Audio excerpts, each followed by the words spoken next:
Hi, welcome back to the shed. Let's make a body mould.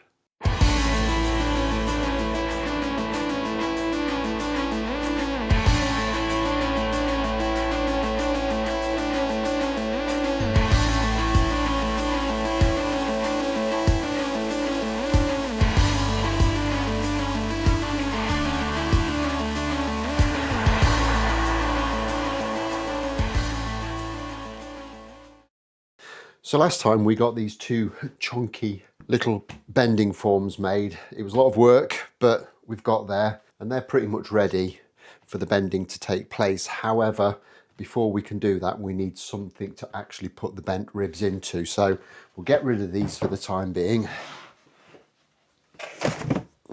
And we can get this old body mould back onto the bench, get it stripped down and start preparing it for the new versions of these form elements that we're going to make in this episode. Hopefully it's not going to take too long. And with a bit of luck, we might even get to the point where we can start cutting some timber for this job as opposed to MDF. I swear I'm going to spend more on MDF on this build than I am on the actual timber for the job. It is ridiculously expensive for what it is, and I am using quite a bit. But needs must and all that. Right, so with that done, we can get our main template back on the job. And some more material. I think I'm going to make the top half first, and again, like I did with the last one, I'll make one segment of it, take my time with that, get it nice and consistent and the exact shape that we want, and then I'll use that to pattern out the rest of them. Now this one wants to be slightly thinner than the other one because I want the ribs that I make to be proud of the mould. So I'm going to make this one about 48mm thick, which is basically 2 bits of 18mm MDF and a bit of 12, and that should be enough. And because I want to use this to clamp stuff, etc., I'm just going to kind of square those edges off so I can get a clamp on where I need them.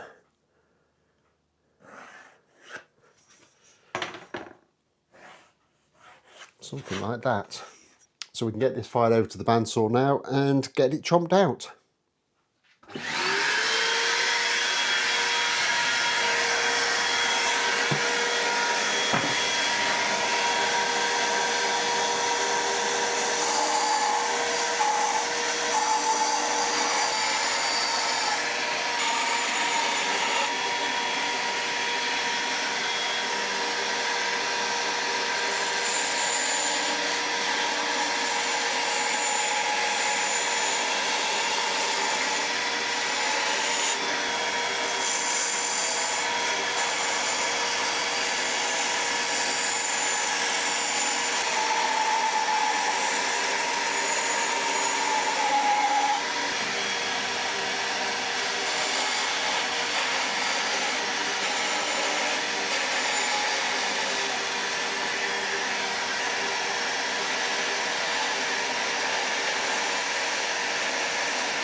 Okay, so there's the 3 sections of the first side done and gone okay. I'm actually quite pleased with them.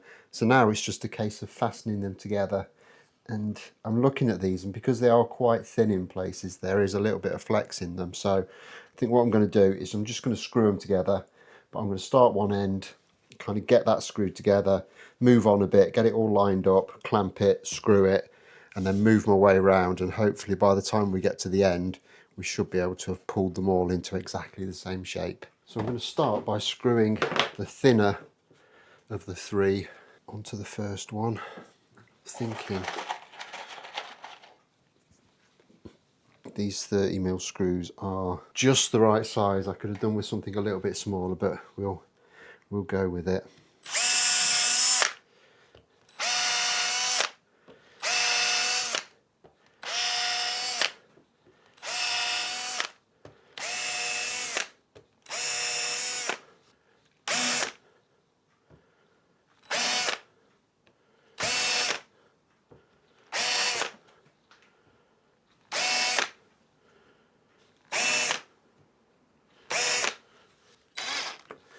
And I'm not even sure there's any need to clamp them, to be honest. I think if I just kind of hold them in position, screw it, move around to the next bit.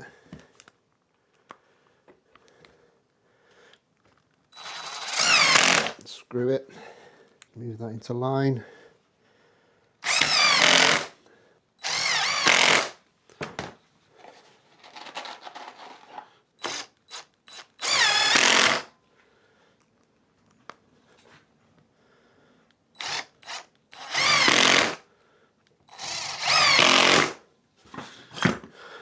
And I'll turn it over. I'm just checking. There's a little bit of glue there. I'll get rid of that.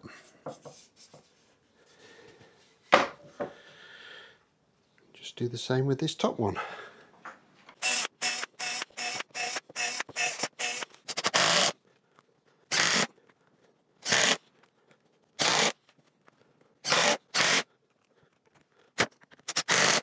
And that's the first one done.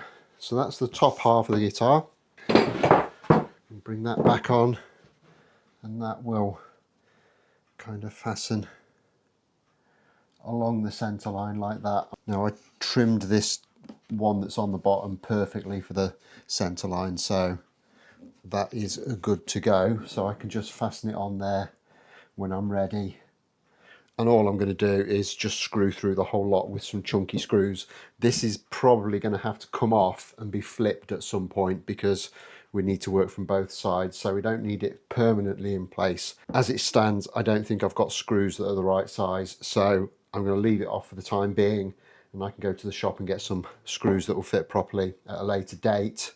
So until that happens, I'm going to do exactly the same on the other side, create the bottom half of the mould. I'm not going to film it because you've probably seen enough of that for the time being, so I'll join you back once that's achieved.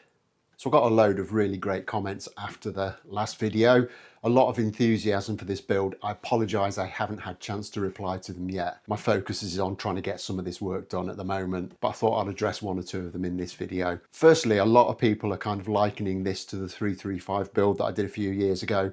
In some regards it is quite similar, but there are some very big differences that we'll run into as we get into the project. Some of the things I'm going to have to do I've never done before, and they are worrying me a little bit. So I'm researching like hell behind the scenes, trying to get all this put together in my head before I make the videos. Secondly, someone says that it wasn't Joe Walsh in the picture, it was actually Keith Richards.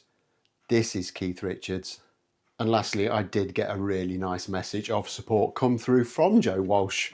Love you too, Joe. Please keep those comments coming. They really do mean a lot to me, and I will try and answer them going forward. And while you're at it, don't forget to hit the like and subscribe buttons.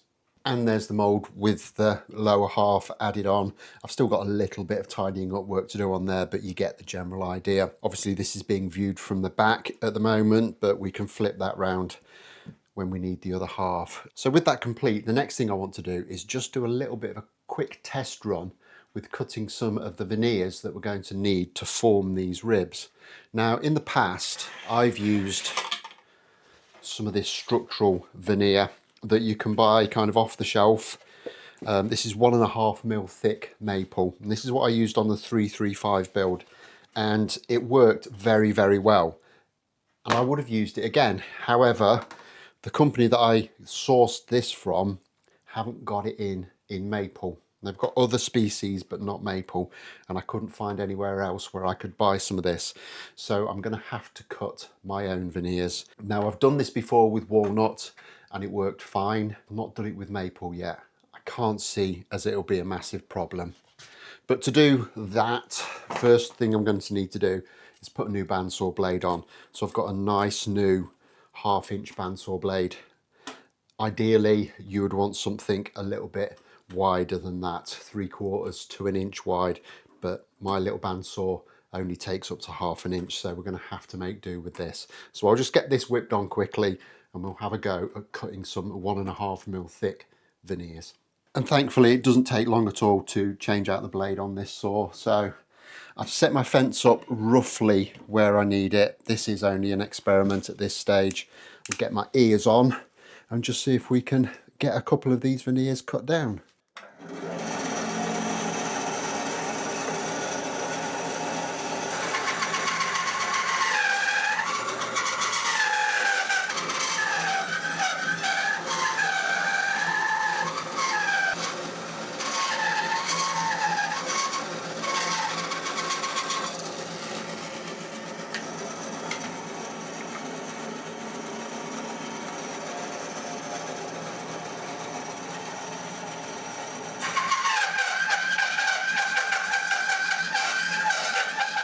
Okay, and there's those 2 strips. That actually went quite quickly. And if I kind of measure those, this one is about 1.7 mil, and this one is, that's 1.7 there, 1.6, and about 1.7 again there. So it does vary ever so slightly, but I think for what we need, if we can cut them just that little bit wider, and it is only about probably 10 mil more that we need to get them the right kind of width. What I want to do now is just see kind of how readily that's going to bend around. And to be honest, even without heating it, steaming it or anything, that's kind of just going straight into the bulk of what we need. So I am pretty confident that if I can kind of replicate these just a little bit wider, once I get the material that I want to use on these, I'll be able to bend them around the formers with a little bit of steam and encouragement. So not a problem there at all. Very happy with that. The maple that I'm going to use is in the post. I was hoping it was going to be here for this episode so I could cut those on camera. It hasn't turned up. Hopefully it'll be here very soon and we can crack on and get these ribs cut, steamed, formed and glued together. But obviously all of that's going to be for the next episode. I'll leave this one here. So as always, don't forget to hit that like button if you've enjoyed this, subscribe if you haven't already done so, and I'll look forward to seeing you next time. Thanks a lot for watching. Bye bye.